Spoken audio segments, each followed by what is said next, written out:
Romanos 8, de 12 a 17.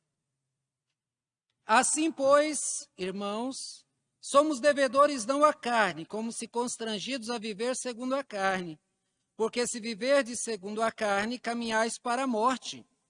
Mas se pelo Espírito mortificardes os feitos do corpo, certamente vivereis. Pois todos os que são guiados pelo Espírito de Deus são filhos de Deus. Porque não recebestes o espírito de escravidão, para viverdes outra vez atemorizados, mas recebestes o espírito de adoção, baseados no qual clamamos, Abba, Pai.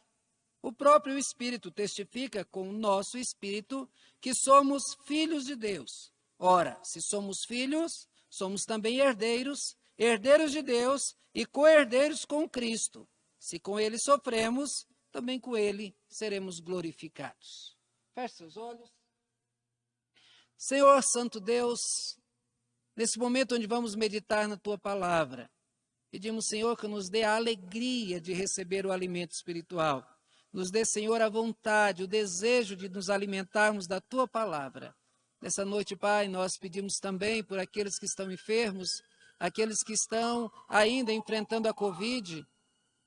Existe, Senhor, ainda tantas pessoas, Senhor, que ainda estão sofrendo perdas, Senhor, e nós clamamos a Tua misericórdia, dando, Senhor, um fim nessa peste, Senhor, que assolou o mundo inteiro. Abençoa, Senhor, os brasileiros para que se despertem, Senhor, para uma outra realidade, esta espiritual, para que sejam curados, Senhor, da idolatria, do ceticismo, curados, Senhor, de todo tipo de coisa que afasta, Senhor, de Ti, mas que o Evangelho possa chegar aos seus corações. Abençoa-nos, Pai, eu te peço em nome de Jesus. Amém. Meus irmãos, depois de ler esse texto, nós estudamos no estudo passado que já nenhuma condenação há para aqueles que estão em Cristo Jesus, e hoje nós vamos dar um passo a mais. Nós vamos falar sobre adoção. Pelo Brasil afora há vários orfanatos. Lá nesses orfanatos tem muitas crianças. Perderam seus pais ou foram tirados de seus pais, ou seus pais morreram, mas de fato ali existem várias crianças que não têm família. Uma coisa que é natural, uma criança poder pegar na mão de um pai, abraçar o pai, dormir do colo do pai, para essas crianças essa não é uma realidade, eles não vivem isso. Num determinado dia, aparece lá um casal e visita ali o orfanato, observa as crianças, a atenção delas é voltada para uma criança em especial, então elas se aproximam dela, dão carinho, dão presente, levam para passear em casa. Aí depois de um longo tempo de período de adaptação, eles adotam essa criança. Essa criança, antes um órfão, agora pode chamar aquele casal de pai e de mãe. Se tornou a sua nova família. Essa família investirá nessa criança, na sua educação, na sua alimentação, na sua vida de modo geral. E quando esses pais adotivos morrerem, tudo que é deles ficará para esta criança, porque essa criança se tornou seu filho. Paulo ele dá nesse texto um outro passo para reafirmar a certeza que nós temos de ter sobre a nossa própria salvação. Seu argumento é que a salvação, ela é irrevogável. O que é irrevogável? É uma coisa que não pode ser revogada. Uma vez ratificada pela justiça, a criança adotada, ela faz parte daquela família.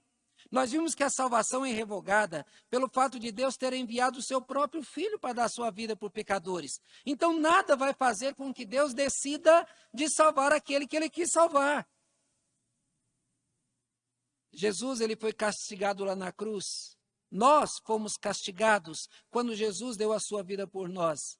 A lei divina foi satisfeita, o condenado foi castigado, no caso Jesus, foi castigado no lugar dos pecadores que Deus resolveu salvar. No estudo passado nós vimos que não resta nenhuma condenação para o salvo, pois aquele que poderia condenar já condenou um no lugar de muitos. Tendo satisfeito a justiça, ele não cobrará de maneira nenhuma a mesma conta duas vezes. Nós vimos que Jesus levou sobre si o nosso pecado e que o Pai condenou Jesus em nosso lugar e por isso não há mais condenação para aqueles que estão em Cristo. Agora ele traz à luz a nova condição de vida dos crentes. Nos tornamos filhos de Deus. Esse sempre foi o projeto divino, desde antes da fundação do mundo. Lá em Efésios 1, 5 e 6 diz, nos predestinou para ele, para a adoção de filhos, por meio de Jesus Cristo, segundo o beneplácito da sua vontade, para louvor da glória de sua graça, que ele nos concedeu gratuitamente no amado. Veja, o plano de Deus, antes da fundação do mundo, é que ele nos predestinou para a adoção de filhos. Esse já era o projeto de Deus desde o início. Antes éramos como tudo que existe, criaturas de Deus, assim como são todos os demais homens. Mas com a adoção, Deus mudou toda a nossa história. Ele tirou-nos da condição de apenas criaturas e nos transformou, transportou para essa nova condição de filhos adotivos. O tema desse estudo é a condição especial dos filhos de Deus. O filho dorme no colo do pai, enquanto os filhos abandonados olham invejosos para a segurança que aquele filho tem. Há centenas de crianças nos colégios, mas quando o pai chega para pegar ali a criança, pode ter 1 milhão de crianças, mas ele só vai lá pelo seu filho. O pai vê um monte de criança fazendo coisa errada, mas ele só corrige aquela criança que é o seu filho. O filho está numa condição especial. Isso mostra que os filhos estão, então, nessa relação especial com os pais, e todas as demais crianças que não têm pai sofrem. O filho adotado agora fará parte integrante de uma família. Nós veremos nesse texto, em primeiro lugar, que o filho tem razões para honrar apenas aquele que o adotou. O filho adotado não deve nada para nenhuma outra família, mas ele deve todo o carinho e toda a atenção para o seu pai, a sua mãe que o adotou. Olha, quando nós compramos um carro de determinada montadora, nós honramos aquela marca em detrimento da outra. Ou seja, você foi lá e comprou um carro da Renault, é porque você prefere o carro da Renault em vez da Fiat ou de qualquer uma outra. Quando nós escolhemos a companhia de uma pessoa, nós damos a ela essa companhia, nós fazemos uma escolha. Nós escolhemos permanecer aquele dia junto com aquela pessoa e deixamos as outras. Nós fazemos escolhas, e essas escolhas revelarão a nossa preferência. Lembra que Paulo acabou de argumentar no capítulo 7 sobre o nosso estado de escravidão em relação ao pecado? Pois é, ele revelou a certeza e os motivos que nós temos para não temer mais a condenação, pois Jesus já se sacrificou em nosso lugar. Agora ele nos faz ver que devemos honrar aquele que nos valorizou, que nos deu vida, que nos salvou da condenação certa que pesava sobre nós. Ao falar da escravidão do pecado, Paulo falou da carne. Falou que é uma força interna que atua dentro de nós e que nos leva a cometer pecados e que nos leva a rebelar contra Deus. É uma força terrível que faz com que, como Paulo diz, miserável homem que sou, quem me livrará do corpo dessa morte? Porque é uma força que prende, que leva. Na maioria das situações, nós damos mais honra à carne do que a atenção que devemos direcionar à vontade de fazer a vontade de Deus. Aquele desejo de fazer a vontade de Deus. Na maioria das vezes, nós damos mais ouvidos ao desejo da carne, por isso pecamos. Paulo, nesse texto, diz, assim, pois, irmãos, somos devedores. Veja que ele começa mostrando aqui que a nossa condição é de devedor. Você é crente, você é um devedor. Ele revela que o que nós temos não foi conquistado por esforço, pela sua vontade, pela sua força. Por isso que você tem foi recebido. E por você ter recebido algo, você é devedor. Na parábola do credor incompassivo, lá em Mateus 18, 23 e 25 a 35, Jesus fala de um homem que devia um valor impagável. O valor da dívida era enorme. Mesmo que ele trabalhasse anos e anos, além da capacidade da sua vida, tirando tudo que ele recebesse e trabalhando todas as horas do dia, ele não conseguiria pagar aquela dívida. Meus irmãos, aquele devedor da parábola, ele nos representa. Olha para a dívida dele, é uma dívida enorme, impagável para com Deus. Mesmo que nós nos esforçássemos com todas as nossas forças, com todo o nosso empenho, e dessemos tudo o que nós recebêssemos, ainda assim continuaríamos devedores a Deus. O único modo de quitar essa dívida seria recebendo a misericórdia do credor, como na parábola. Ele vai lá e suplica o perdão e recebe o perdão. Ao abrir mão de nos cobrar o que nós devemos, Deus deu o seu Filho para pagar para Ele mesmo. Isso Deus fez por nós. Mandou Jesus e Ele pagou a nossa dívida. Então nós somos devedores a Deus. Temos de reconhecer isso a cada segundo da nossa vida, e isso deve nos motivar à gratidão, porque Ele pagou a nossa dívida, nós somos devedores, mas Ele não vai cobrar essa dívida de nós. E Paulo continua, nós somos devedores não à carne, como se constrangidos a viver segundo a carne. Ele argumenta que não devemos nada à carne para lhe honrarmos, fazendo a sua vontade. Você não tem que honrar os teus desejos, sabendo que eles são pecaminosos.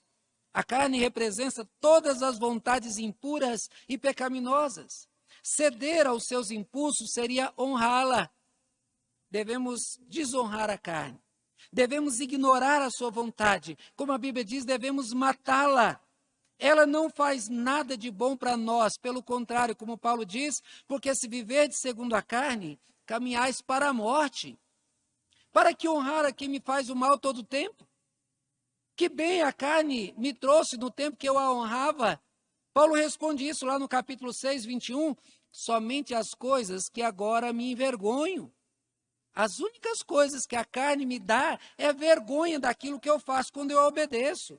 Por isso que tudo tem que ser feito às ocultas. Porque o que ela faz, o prazer que ela dá é pecaminoso, é sujo. Eu não sou devedor à carne, você também não é. Ela é destruidora. Ela te direciona a caminhos de morte. O marido, quando honra a carne, abandona a sua família na miséria. A mulher que honra a carne destrói o seu lar. Os filhos que honram a carne, eles desonram os pais. O viciado por honrá-la destrói tudo que construiu na vida. Os bens são jogados fora quando a pessoa anda de acordo com o coração guiado pela carne. Por isso, Paulo afirmou que os caminhos da carne levam à morte. Mas quem sabe que é devedor a Deus e anda de acordo com o Espírito de Deus que Ele fez habitar em nós, viverá de modo vitorioso. Para nos conscientizar dessa realidade maravilhosa, Paulo afirma, mas se pelo Espírito modificardes os feitos da carne, certamente vivereis.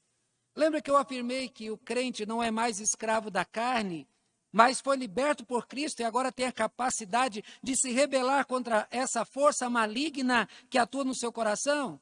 Pois é, Deus ele quer que você use essa capacidade que Ele te deu para que você mate, ou como diz a Escritura, mortifique o teu corpo, não dando à carne as rédeas da tua vida, mas colocando nas mãos divinas a direção dela. Quem toma as rédeas das mãos da carne e dá ao Espírito certamente viverá. Deus é vida, e quem anda com Deus vive em uma vida plena, vibrante, feliz. Não vive com medo e nem culpado. Vive satisfeito e contente com o que Deus lhe dá. Se alegra com a esposa e com seus filhos. Seus bens lhe dão prazer. E caso Deus der mais, ótimo, ficará feliz. Mas se Deus não der, ficará satisfeito. Paulo afirma que nós somos devedores a Deus, pois Ele nos perdoou uma dívida da qual nunca teríamos como pagar. Diz também que não somos devedores à carne, pois ela nunca fez bem algum a nós, somente nos destruiu, pois os seus caminhos são de morte. Devemos nos entregar aos cuidados do Espírito Santo, ouvir a sua voz, seguir ao seu chamado o tempo todo. Devemos olhar o exemplo de vida de Jesus, que nos foi dado e quer que nós andemos como seus discípulos, fazendo o que Ele faria se tivesse no nosso lugar. Se assim agirmos, a vida plena será uma realidade para nós. Portanto, não se sinta devedor à carne, mas faça o contrário. Ofereça-te àquele que tanto fez por você. Ele merece toda a honra, toda a glória e todos os esforços para que você lhe seja fiel. Então, nós vimos aqui que o crente não é devedor à carne. Mas, em segundo lugar, o texto nos apresenta que o filho adotado não tem razões para viver atemorizado.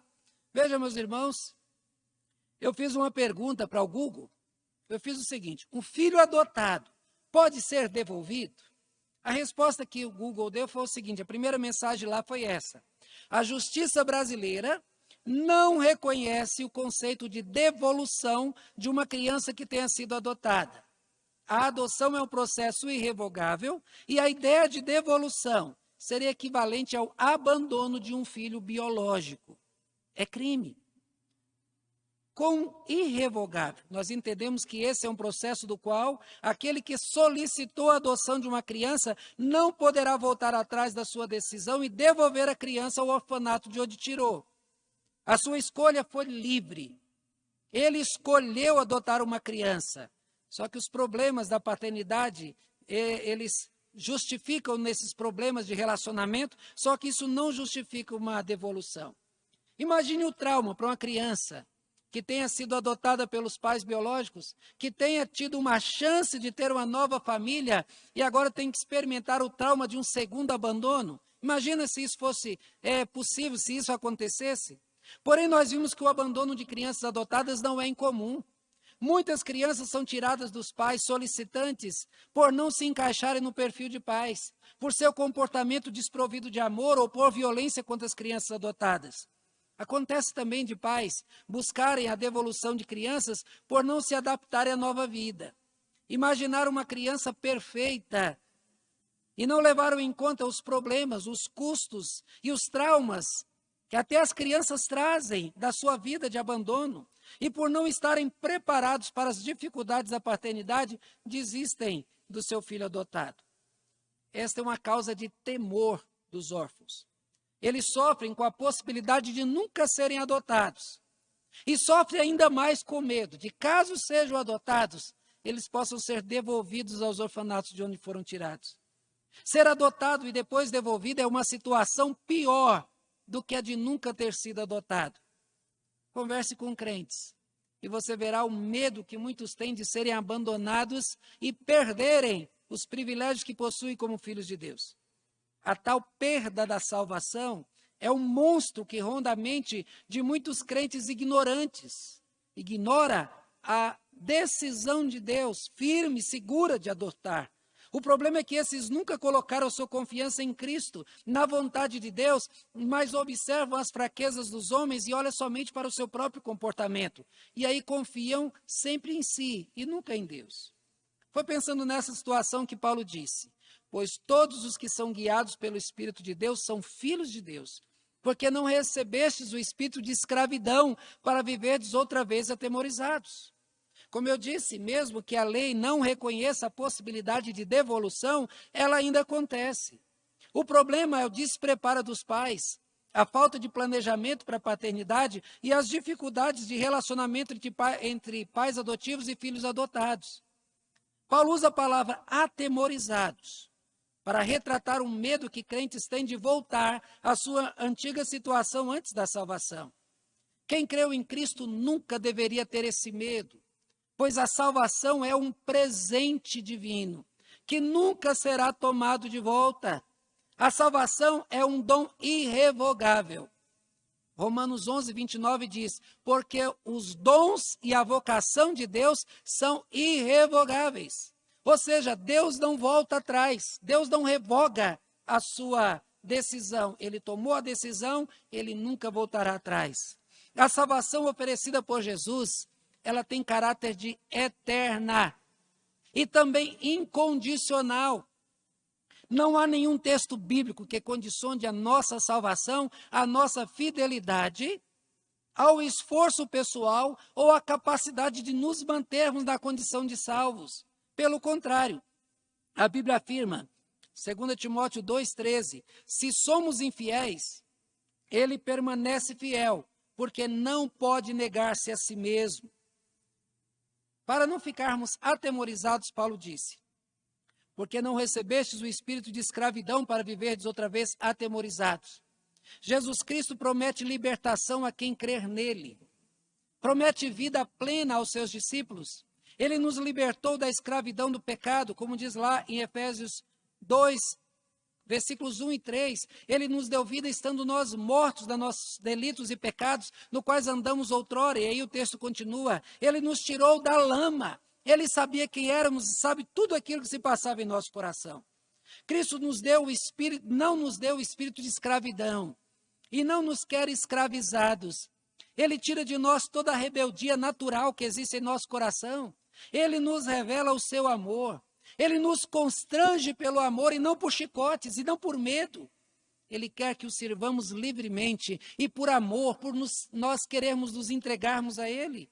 A nossa salvação, para a nossa salvação, Ele deu o seu Espírito. E para isso Paulo afirma, pois todos os que são guiados pelo Espírito de Deus são filhos de Deus. Ele não enviou o Espírito Santo a todas as pessoas do mundo. Fique bem claro isso. Ele enviou o Espírito Santo aos filhos de Deus, aqueles que foram adotados em Cristo para que recebam a salvação. Tendo o Espírito Santo agido no coração, não há razão alguma para qualquer tipo de temor, mesmo que seja mínimo. O crente faz parte da decisão divina de salvar homens. O Pai, o Filho e o Espírito Santo trabalham juntos na salvação do homem. O que poderia fazer com que Deus voltasse atrás? Nós vimos que pais despreparados voltam atrás na adoção de filhos, mas Deus não é um pai despreparado. Ele conhece todas as condições que envolveram a sua decisão de nos salvar. Ele conhece cada um dos salvos pelo nome, e nada em nós ou no nosso comportamento lhe é oculto. Ele nos conhece profundamente e por isso nunca voltará atrás na sua decisão de nos salvar. Nós nunca o surpreenderemos, seja positiva ou seja negativamente. Você nunca vai fazer surpresa para Deus. Se Deus decidiu salvar, Ele salvará. Então, os filhos adotados em Cristo não têm razão alguma para viver atemorizados. Pelo contrário, têm todas as razões para ter a certeza da sua salvação, pois o Salvador nunca desistirá de quem decidiu salvar. Se tem um Espírito, é porque é filho de Deus. Mas, em terceiro lugar, nós veremos que o adotado é levado a sentir-se como filho legítimo. Deus, Ele não quer que você se sinta um filho adotado. Ele quer que você se sinta um filho de verdade, um filho como da carne, um filho do coração, um filho amado. É o que diz a parte B do versículo 15 e o versículo 16. Irmãos, hoje não há mais nas certidões de nascimento o que havia no passado. Quando filhos eram filhos de pais não casados ou filhos adotados, trazia-se na certidão de nascimento a declaração filho ilegítimo. Essa foi uma infeliz decisão dos legisladores do passado. Imagina uma criança que crescia num lar achando que era filho daqueles pais, e aí quando ela crescia, porque normalmente não tinha contato com os documentos, e aí então já na fase adulta, ela descobre de modo oficial que ela não faz parte daquela família, que ela é ilegítima. Sentimento ruim. Muitas crianças, elas são surpreendidas quando o pai diz, você é adotado. Ai, mas que dor, você não é meu pai, então eu fui abandonado, qual é a minha história? Muitos pais adotam filhos, porém eles dão prioridade aos filhos biológicos na hora de dividir a sua herança, dando aos filhos biológicos a maior parte dos bens que possui. Isso é ilegal e não deveria acontecer isso, porque se adotou um filho, ele é filho igual aos outros. Esse sentimento que existe em alguns pais, também existe em filhos adotados. Muitos dos filhos adotados vivem uma vida paralela. Não conseguem fazer parte da família que foi inserida. É para eles como se a adoção fosse um favor prestado pela família adotiva e que ele não faz parte de lá, ele apenas está encostado. Se dependesse de muitos, eles nunca requereriam a parte da herança quando os pais morrerem.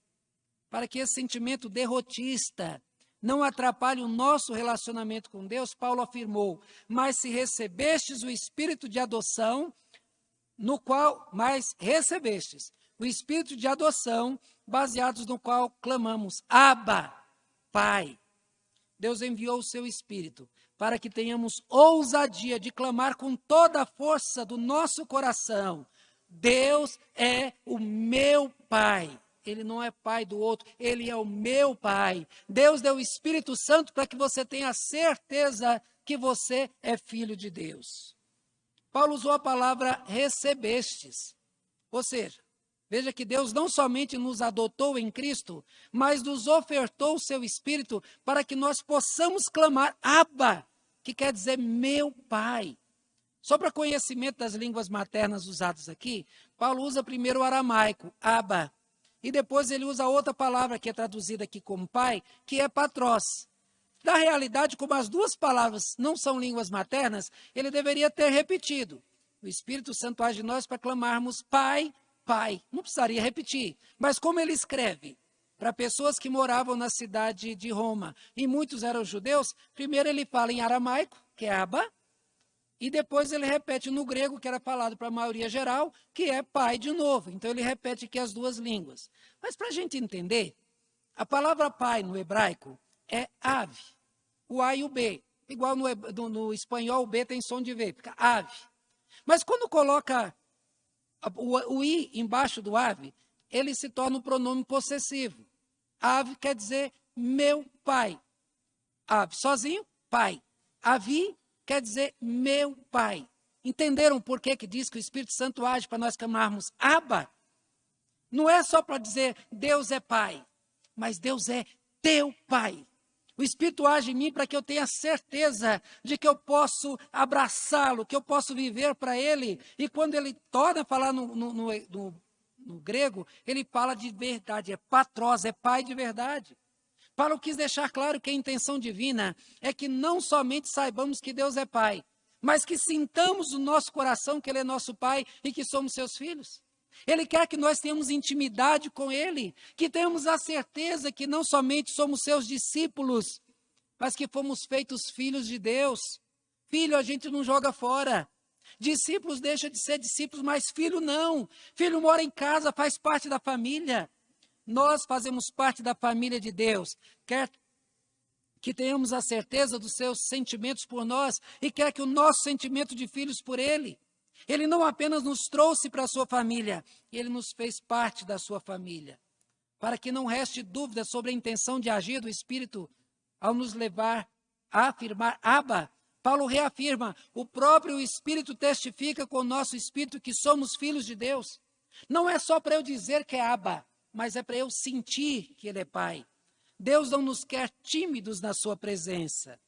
Ele nos quer ousados para pular no seu colo, confiantes do seu amor por nós, como filhos fazem com os seus pais ao pular no colo do pai, agarrar no pescoço do pai, dormir tranquilamente, seja no braço, seja no ombro, seja de qualquer forma, porque sente essa intimidade. Por isso que escrevendo aos Hebreus, o autor afirma, tendo, pois, irmãos, ousadia para entrar no santuário. Alguns anos atrás, Billy Graham, ele contou ainda na época do John, né, lá aquele que foi morto, aquele presidente lá que foi morto, ele disse que chegou como é que é o nome dele? John Kennedy. John é o filho dele, eu vou contar a história dele. E aí então Billy Graham chegou lá e achou muito interessante que na sala oval, uma sala de reunião lá na Casa Branca, ele lá, todo mundo, toda aquela pompa e circunstâncias, e o John, filho do John Kennedy, estava lá, subia na cadeira, descia da cadeira, corria, sem nenhuma preocupação. Por quê? Porque o pai dele morava ali. Ele estava na sua casa. Os outros, todos respeitosos, todos cheios de preocupações, né? E já aquela criança totalmente à vontade, porque ela estava na presença do pai. É isso que Deus quer de nós. Que nós tenhamos o respeito por ele, mas sabendo que ele é o Pai. Aqui Paulo deixa claro que o próprio Espírito testifica com o nosso Espírito que somos filhos de Deus. Me leva a chamar de Pai, mas me faz sentir que sou filho. Ele atua em nós para nos dar a certeza da nossa filiação.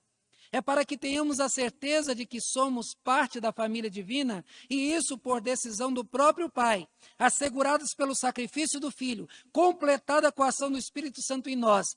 Definitivamente, fazemos parte da família divina e nada mesmo poderá mudar essa situação. Só fazendo um parêntese aqui, eu vejo muita gente, na hora de orar, fica, paizinho, papaizinho, baseado nesse texto de Abba. Esse texto não fala de papaizinho, não fala nada dessa natureza. Ele fala, meu pai. E como tem um texto lá de Salmos, que Deus ele quer ser chamado de pai, não de paizinho. Criando uma intimidade que na realidade nós não temos para tratar dessa maneira. Nós não podemos desrespeitá-lo querendo forçar uma intimidade que nós não temos. Então não chame Deus de paizinho, de papaizinho. Deus é pai. É assim que ele quer ser chamado. Em quarto lugar, nós veremos que o adotado não se tornou apenas filho.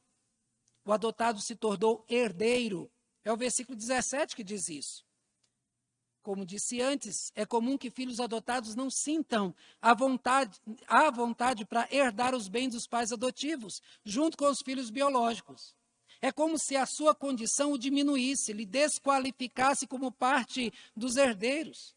O filho adotado recebe dos pais o mesmo direito dos filhos biológicos. Não há razão alguma para que esse direito lhe seja negado, pois o pai, o dono dos bens, tomou a decisão de incluí-lo como seu herdeiro. Ao adotá-lo, o pai lhe deu todos os direitos como filho.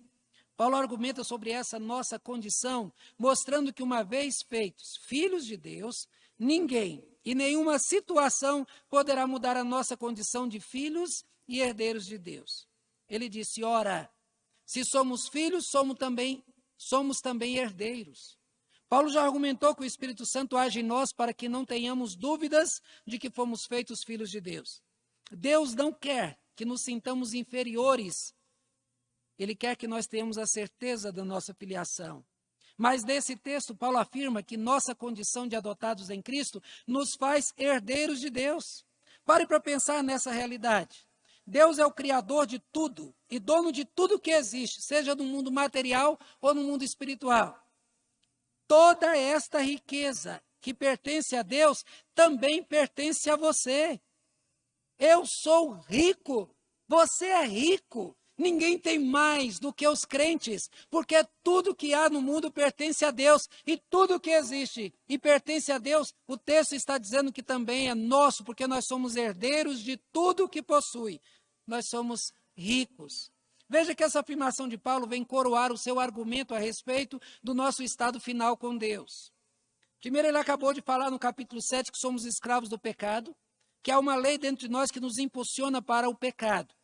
Depois ele afirmou que não há nenhuma condenação para quem está em Cristo, que ele levou toda a nossa condenação. Agora ele expõe que fomos feitos filhos de Deus e, consequentemente, herdeiros de todos os bens. Sabemos que os prazeres do mundo nos fazem mal e nos destroem. São migalhas de prazer momentâneos que nos enganam. Paulo direciona nosso olhar para a maravilhosa herança que nos espera. Ele assim argumenta para que não sejamos enganados pela carne, para mendigar prazeres pequenos, mas que tenhamos a certeza de que prazeres maiores, incomparavelmente superiores, nos aguardam. E temos de priorizá-los e procurar agradar ao nosso Salvador, pois por nos amar, nos garantiu tudo isso. E não podemos desvalorizar todo esse amor praticando coisas que ofendem a quem tanto nos valorizou e tanto nos amou. Paulo diz mais, herdeiros de Deus e co-herdeiros com Cristo. Deus tem apenas um filho. Se a gente for fazer DNA de Deus, só Jesus Cristo, ele tem um DNA de Deus. Todos nós éramos suas criaturas, mas fomos feitos filhos de Deus quando fomos adotados por causa de Cristo. Porém, nesse texto, Paulo afirma que somos co-herdeiros com Cristo. O filho legítimo é herdeiro de tudo. Mas Deus pegou você, pegou a mim, pegou a sua igreja e transformou em filhos adotados. E que está dizendo, Jesus Cristo dividirá toda a sua herança conosco. Nós somos co-herdeiros com Ele. Afirma que recebemos o direito de herdar junto com o único Filho de Deus as glórias eternas. Lá em João 14, de 1 a 3, ele diz que foi preparar morada e quando ele voltar nos receberá, para que onde ele está, estejamos também. Veja, o céu é descrito na Bíblia de várias formas. No Éden, o céu é um jardim perfeito. Para Isaías, o céu, ele é descrito como a vida rural, onde os animais não mordem as crianças, os animais peçonhentos, e onde não há guerra. No Apocalipse, é descrito como tendo ruas de ouro, paredes cravejadas de pedras preciosas, ruas de cristais. Tudo isso para mostrar que toda a riqueza e toda a paz que nós conseguiríamos imaginar nesse mundo não podem ser comparados com a beleza e a riqueza a ser vivenciada na presença do nosso Pai, quando nós adentrarmos num lugar que Ele tem preparado para nós. Sabemos que nesse mundo temos lutas, perseguições, provações e tentações. Qual seria a motivação para não sucumbirmos diante delas? Paulo afirma, se com Ele sofremos, também com Ele seremos glorificados. Por pior que seja a situação vivenciada nessa terra, ela não poderá ser comparada às glórias que nos esperam. Por mais que você faça sacrifícios para ser fiel a Deus, você não levará prejuízo, porque os ganhos espirituais, eles são muito maiores. Devemos sofrer com Cristo e nunca sem Ele. Ele afirmou que nesse mundo passaríamos por aflição, mas devemos ter bom ânimo porque Ele venceu. Paulo afirma, se com Ele sofremos, com Ele seremos glorificados. É nas horas difíceis que nós conhecemos quem nos ama. Falsos amigos fogem, viram as costas nas horas difíceis. Mas o verdadeiro amigo luta conosco, sofre conosco e vence conosco. Ele não nos abandona. Jesus é esse amigo. Ele disse que estaria conosco todos os dias até a consumação dos séculos. Ele afirmou que nunca nos deixaria sozinhos. Mas Ele também quer de nós a mesma disposição. Ele quer que soframos unidos a Ele, sem vacilar, sem enfraquecer na fé, mas decididos a nos manter firmes dEle até o último momento da nossa vida. Então promete, sofreu comigo, será glorificado comigo. Meu irmão, nesse estudo, nós revelamos uma situação especial vivida por aqueles que foram salvos por Jesus. E o estudo revelou que nós não somos apenas criaturas, mas que fomos feitos filhos de Deus, adotados por Jesus Cristo. Nesse estudo tratamos sobre o tema, a condição especial de filhos adotados. Em primeiro lugar, nós vimos que o filho tem razões para honrar apenas aquele que adotou. Ele não deve honrar a carne, mas apenas a Deus. Em segundo lugar, nós vimos que o filho adotado não tem razão para viver atemorizado, porque o pai que adotou, ele não vai abrir mão de você. Ele não vai voltar atrás da sua decisão. Ele te adotou, você é filho dele. Em terceiro lugar, vimos que o adotado é levado a sentir-se como filho legítimo. Deus enviou o Espírito Santo para que você tenha certeza, Deus é teu pai. Quando você orar, chame ele de pai. Relacione-se com ele como um pai que ama. Eu tenho 2 filhos. E é muito bom quando eu converso com eles, às vezes eles abrem o coração. É bom ver quando o filho chega, até para pedir dinheiro. Pai, eu estou assim precisando. Porque eu sei que ele não pediria para o Rodrigo, não pediria para o Adelson. Mas ele vem pedir para mim, por quê? Porque eu sou pai. Deus, ele quer isso. Que você tenha certeza de poder procurá-lo, de poder falar com ele olho no olho, porque ele te ama, ele investiu caro em você. Então, sinta-se como filho legítimo de Deus. Em quarto lugar, nós vimos que o adotado não se tornou apenas filho, mas herdeiro. Você é herdeiro de Deus, da glória de Deus, da beleza de Deus, da riqueza de Deus, de tudo que pertence a Deus. E quando Cristo voltar, você terá um corpo glorificado, exatamente igual ao que Cristo tem hoje. Deus, ele não quer pouca coisa para você, não. Ele te trata de maneira especial, mas ele quer que o teu relacionamento com ele também seja especial. Então não se deixe vencer pelas tentações que o mundo oferece. Valorize a Deus, a tudo que ele fez por você. Você fez parte dos desejos de Deus. Ele investiu em você mais do que qualquer outro poderia. Ele garantiu a tua entrada nos céus e todas as bênçãos desejáveis. E um lugar maravilhoso para você habitar com ele eternamente. Você não será salvo por tua fidelidade, mas Deus, ele quer que você lhe seja fiel. Você não será salvo por não ser um pecador, mas você deve lutar para não pecar e ofender aquele que deu a sua vida por ti. Ele não somente garantiu que nenhuma pena recaia sobre ti no dia do juízo final, ele te transformou em filho amado, desejado e herdeiro de tudo que ele possui. Não o troque por migalhas que o mundo pode te oferecer, pois tudo de maravilhoso que o mundo puder te oferecer, saiba, Deus tem coisa imensamente superior a elas e estão reservadas para você, que agora, crendo em Cristo, você foi feito filho de Deus. Viva a vida com o prazer de ser dele, pois ele tem prazer em te apresentar como seu filho. Se ele tem prazer em ti, revele prazer em tê-lo como teu pai. Que Deus te abençoe, meu irmão.